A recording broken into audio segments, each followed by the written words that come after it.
Thomas Armstead here.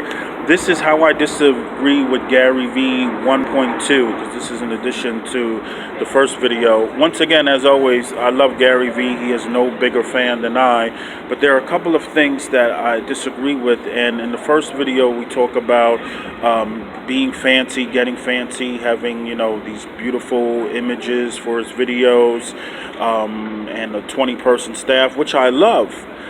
But in addition to that, when I'm talking about, I just want to be a guy with a cell phone who, I don't have the images, I don't have the team, and I wish I did, right?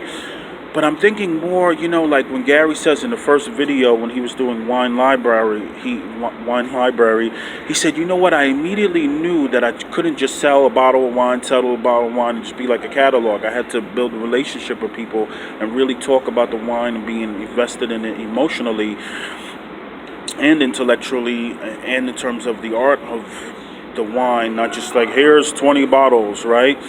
And I really feel in my gut that just being a guy who has nothing fancy, just a phone, and giving real knowledge to people, real experience, 30 years experience, like Gary says, talk about what you know. It's like I've been through life, 49 years old, growing up in the hood, being in 2 fires when I was 3 years old, getting shipped away to a private school, growing up, my family moving schools, getting shipped away to a private school, going to colleges, doing community organizing, getting into business, starting my own businesses, magazines, television, radio, internet. I was making money on the internet before I had a computer, before I had an internet connection, right?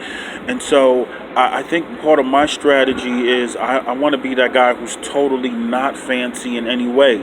You look at Patrick Bet-David, and I say this in the other video, I'm an existentialist, right? At least in my public life, and hopefully a stoic in my personal life. And now Patrick Bet-David, he wants to be a journalist, and he had an interview with a mobster, and he's like, for lack of a better term, kissing this guy's ass.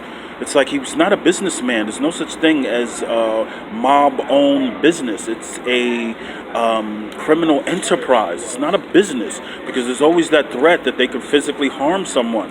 And then I just saw he has another video where it's like, lessons to be learned from The Godfather, and surely there are. There are lessons to be learned from, Biggie doing a song about the 10 crack commandments, right? But it's like he has a video on explaining tariffs, great. Explaining Brexit, great. But what I loved about Patrick Bet-David in the beginning is that he was like, this is the nitty gritty of having a business, starting a business, and maintaining a business. But you know what? To each his own, because he's bringing value to people, valuetainment. Big shout out to him. Love what he's doing. It's just not for me anymore. And so going back to being fancy, it's like, the point of this video was to actually say, you know what, I'm using the resources I have.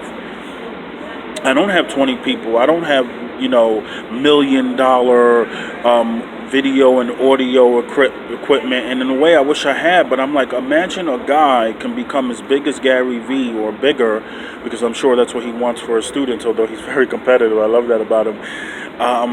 With just a phone. If you're looking for graphics, if you're looking for editing and audio and all of that stuff, then, this is not for you. But if you're just looking for knowledge of a guy who cares about people and cares about business and growing and disseminating information and helping people grow, like, hopefully this is the place for you, and that's why you're here, and that's why you're watching one of these videos. Once again, Thomas Armstead, no disrespect to Gary or Patrick Bet-David. Everybody does what they do, and I love what they do because they help people. Just a thought. Love to get your comments. Once again, Thomas Armstead. Peace, peace, peace, peace, peace.